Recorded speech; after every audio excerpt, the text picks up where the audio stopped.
too loud. So I thought, well, it's unfortunate that part of our heritage has negative connotations when you talk to most people.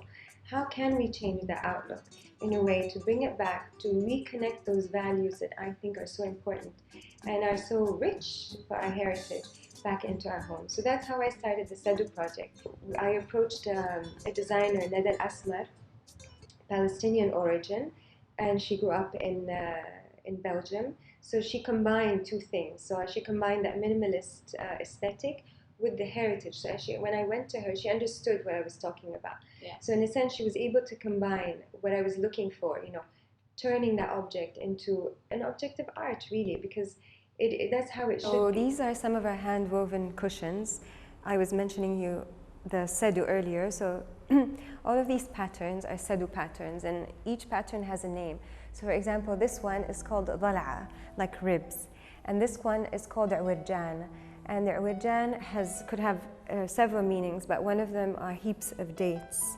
So everything, as I said, has a meaning from the desert culture. So for example, obviously these are the ribs of animals, and these are the heaps of dates or the dunes that you see in the desert. And all of these cushions, we've hand woven them.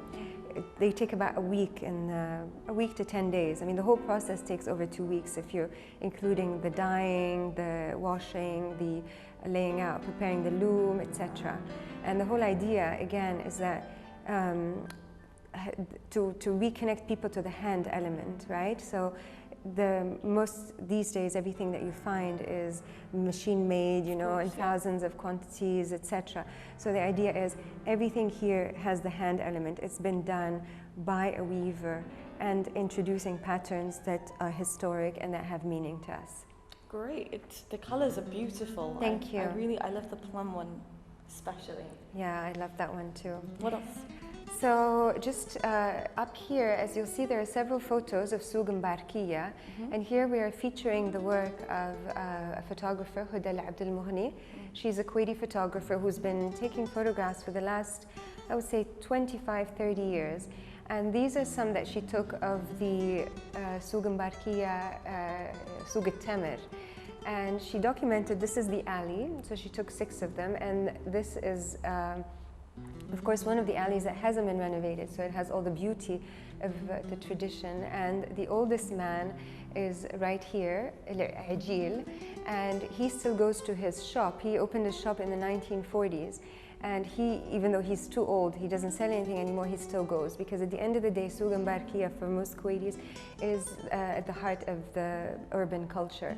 And when you talk to the gentleman, he'll tell you stories. So the idea behind these snapshots is that it is part of a culture that is quickly changing, and probably in 10 years these stalls will no longer be here, and neither will these gentlemen. So we've documented who they are, the history of the date alley, and kind of the urban culture that goes around it, and which is really beautiful and full of history for us. And they tell you about when Kuwait was flooded, and when the rooftop of Mubarakiya fell, and how all the merchants came together.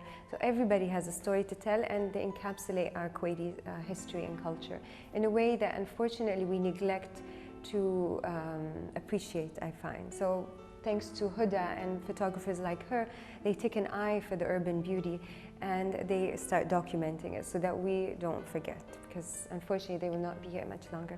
Well, yeah, I have my eye on these very adorable little sculptures. What are they exactly? So these are sculpture like mabakhir, and again we worked with Nada Asmar.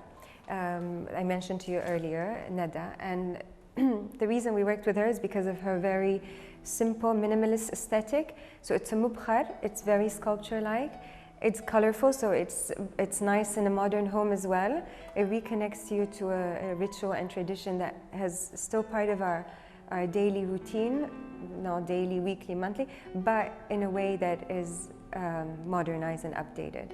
Beautiful, and they function. And of course they work, yeah, Wow. yeah. All you have to do Perfect. is you put the incense, you put the coal, you burn the coal, then of course you add your incense, and you can carry it, you can leave it on the spot. And the idea is every year to come up with new colors. We can do calligraphy on them. Amazing. Thank you. Very amazing. Thank you very much. And this mubkhar was inspired by the lattice work that you found in old houses in Kuwait and the Gulf. you know, the beautiful mashrabiya. And the mashrabiya is so beautiful in its spirit because it keeps the heat out, but it brings in some light. So again, it's like a tapestry of light that adorns your home. So it's a decoration, but it also has a utilitarian value. And it also it's good for the privacy of the home. So it combines so many values, obviously, that the society finds important. So we try to bring it back into our incense burner. And this incense burner, fortunately, we've been very lucky. It has been very well received, and last year it was featured at the Milano Design Week, the Salone del Mobile, in Milano at the Triennale, which is one of the museums they have in Milano. So we're very, very happy about that. Then quickly here, these are some cookbooks by Sara Al-Hamed. And in fact, the idea here is again to document culture through cooking. Our traditions, our food, combines so many different values and so many traditional rituals that we forget that. And by virtue of delegating our cooking to others, we kind of have lost that. I mean, we still, if you talk to the older generation, so they're still very much in touch with what they eat and how they made it and the reason they made it, the season they made it, the reason they made it. But the new generation doesn't have that anymore. We've kind of lost that. So Sara Al-Hamed went to document. She embedded herself in several kitchens in Bahrain and Kuwait to start documenting the recipes, the reason behind it that I mentioned earlier, and the culture behind it. And again, her newer book is on desserts. It's called Sunbread and Sticky Toffee, and it documents the path of the date. The date, as you know, originated in Arabia, and with the conquest of Islam, it moved to North Africa. With the conquest of Islam in the south of Spain, it moved to Europe, and then from there, it found its way in other European countries. These are a continuation of the photographs by Huda. But again, you know, the idea is we don't do a lot of products because the idea is you do a few things, you do them really carefully. Everything we do, for example, our mabakhir are hand molded. Each one is painted by hand separately.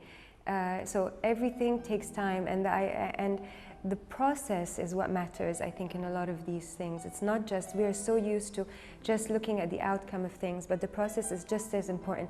With things being so mechanized, you lose touch with that process, and we need to, you know, slow down and appreciate how much work goes into objects, from the thought to the design to the each one, and each one with its imperfections is beautiful.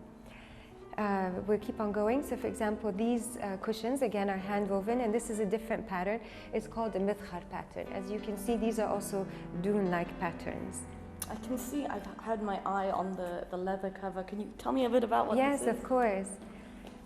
So this is a camel leather journal, and the idea is that, of course, camel leather is part of our culture.